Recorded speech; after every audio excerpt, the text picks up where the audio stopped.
Okay, so we like to think about cider in the same way that we think about other wines in particular. So we use it in the same way that we're using wine as a replacement for wine, and in the same situations that we would use wine. A couple of the things that are great about cider in terms of being able to use it on a year-round basis is that we can use it as a sparkling wine in some ways, because it has that sort of fizziness to it and it helps cleanse the palate. So anytime you're having it with food, you're going to actually experience that sort of cleansing effect. So that's one of the same things that works with wine or sparkling wine in that particular way.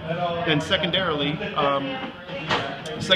the whole idea is that you can pair this lighter sort of styled ciders with these sort of lighter vegetarian dishes that have grains or different things that are sort of like incorporated into the different fruits that are sort of incorporated into the grains or the bean dishes or anything of that nature. Certainly lighter seafood dishes could work as well. Certainly a roasted salmon or a roasted tuna, something of that nature.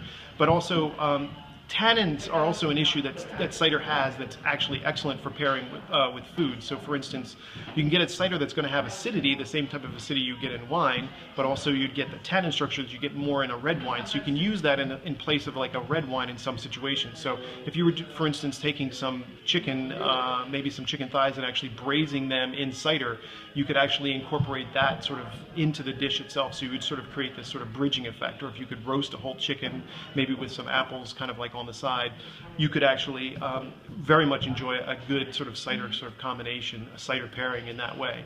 So it certainly would also work with a pork roast or something of that nature, rubbed with some herbs and different things like that, maybe even with some mushrooms, because some ciders have almost a little bit of this sort of natural affinity towards mushroominess.